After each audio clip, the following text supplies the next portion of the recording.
Hello အားလုံးပဲမင်္ဂလာပါရှင်ရွှေစင်းကျန်တာမှာပြန်လဲကြိုဆိုလိုက်ပါတယ်မင်းဒီတစ်ခေါက်မိတ်ဆက်ပေးမှာကြတော့ natural diamond စိန်ဖြူတန်လေးနဲ့ခထားပြီးတဲ့ကျိုးပါဆွဲသီးလေးပဲဖြစ်ပါတယ်ရှင်။လေးကတော့မင်းဒီနေ့မိတ်ဆက်ပေးထားတယ်ပေါ့နော် natural diamond စိန်အဖြူတန်လေးနဲ့ခထားပြီးတဲ့ကျိုးပါဆွဲသီးလေးဖြစ်ပါတယ်စိန်ဆိုင်လေးကကြတော့၅လုံးစီလေးရှိမယ်၃လုံးစီအထွားရှိမယ်ပေါ့နော်၃မတ်ဆိုင်လေးတဲ့စိုက်စုံလေးကိုကျိုးဆွဲသီးလေးတွဲရက်လေးခထားပေးရပါကိုကျိုးလေးကိုလည်းရွှေထူထူကြစ်ကြစ်လေးနဲ့ daily wear ဝတ်ရနဲ့ရေရှည်ဝတ်ရမှာအဆင်ပြေအောင်လို့မင်းကကြစ်ကြစ်လေးလေးသုံးပေးထားပါတယ်ရှင်ဒီဇိုင်းလေးတွေအစုံခတ်ပေးထားအောင်မို့လို့မမတို့ကကြိုက်တာလေးကိုရွေးချယ်ပြီးတော့မေးမြန်းနိုင်ပါတယ်ဒါလေးကတော့နံပါတ်1ကျိုးလေးဖြစ်ပါတယ်ရှင် natural diamond စိန်အဖြူတန်၅လုံးစီအထွားလေးနဲ့ခတ်ပေးထားတဲ့ကျိုးဆွဲသီးလေးပါရှင်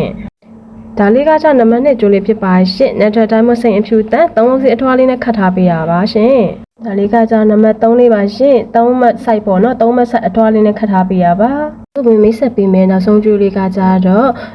တပွင့်နဲ့ရိုးရှိရှိမကြိုက်တဲ့ကိုမိုက်တော့ပေါ့နော်အလဲကိုငါးလုံးစီအထွားလေးနဲ့ခတ်ပေးထားတဲ့အပြင်ဘေးကိုလည်းဒီဇိုင်းဆန်းဆန်းလေးဖန်တီးပုံဖော်ပေးထားပါတယ်ရှင်အခုမမေမိတ်ဆက်ပေးထားတဲ့ဒီကျိုးဆွဲသီးလေးတွေကိုကြိုက်တယ်ဆိုလို့ရှိရင်မမေတို့ရဲ့ PCB လေးမှာအသေးစိတ်လေးလာရောက်စုံစမ်းပြီးတော့မေးမြန်းနိုင်ပါတယ်ရှင်အားလုံးကိုကျေးဇူးတင်ပါတယ်ရှင်